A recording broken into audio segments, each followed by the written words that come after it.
Steven! No! Don't you dare! I love you. No! Stop!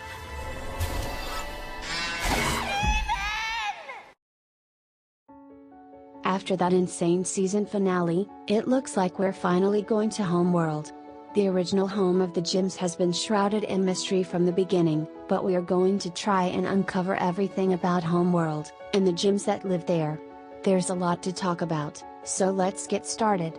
First, were the gyms created? There is evidence that they were. Yellow diamond refers to the beings that live on Earth as organic life. This suggests that the gyms are not organic, but are instead, artificial life. Also, in the episode, "It Could Have Been Great," Peridot says, "We're gems? We're a spacefaring race designed to conquer other worlds. Our physical forms adjust automatically to the gravity of any planetoid."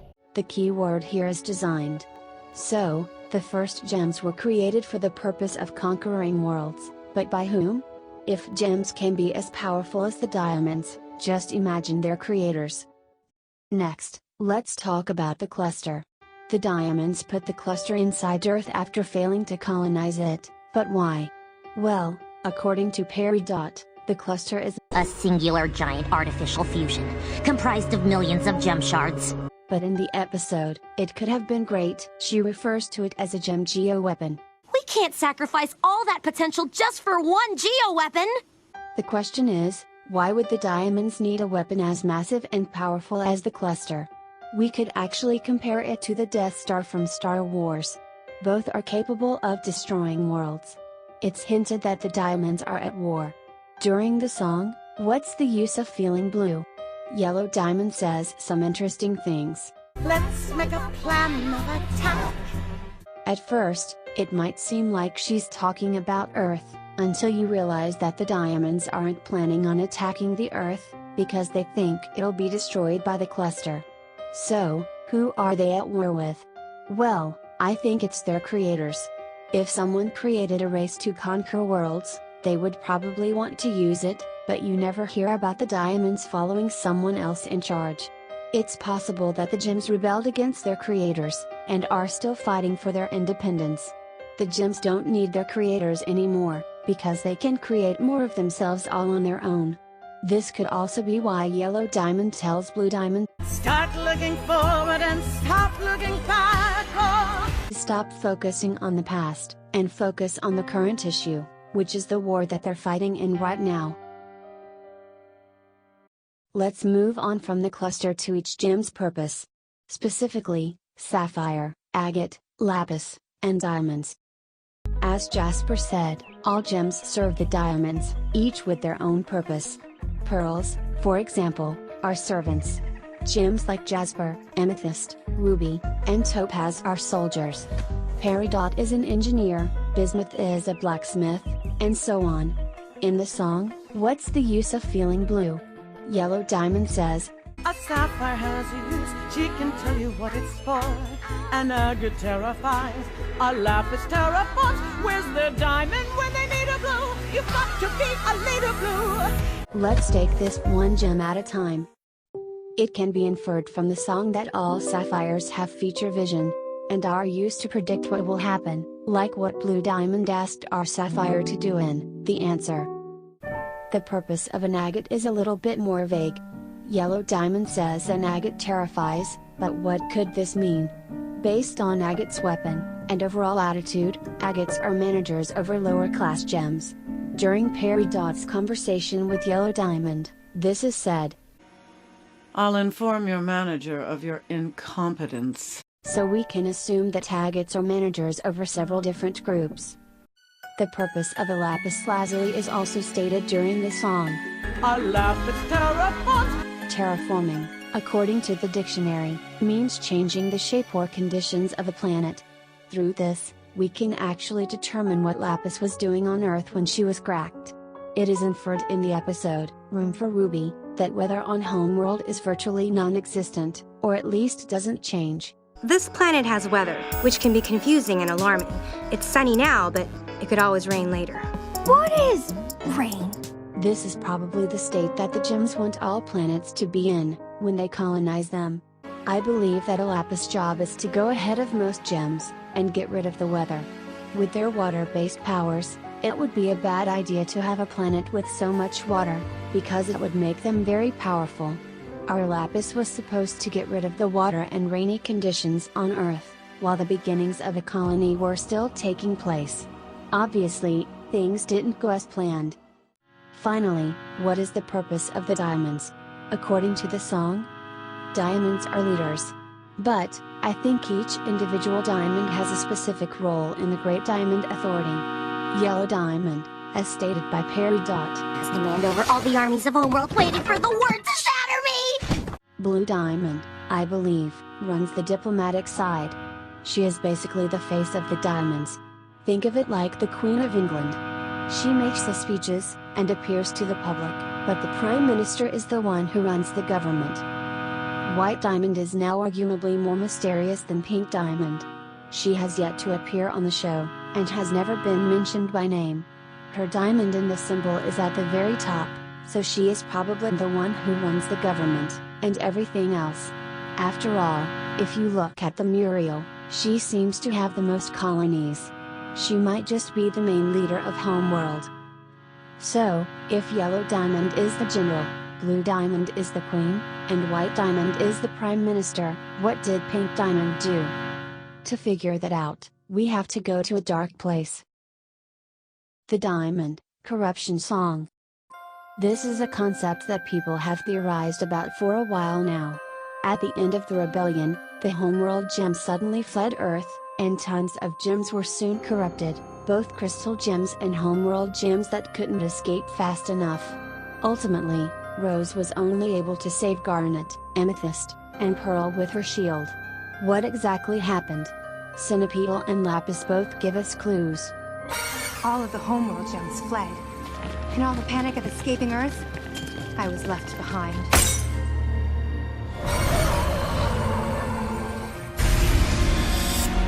New orders from your commander.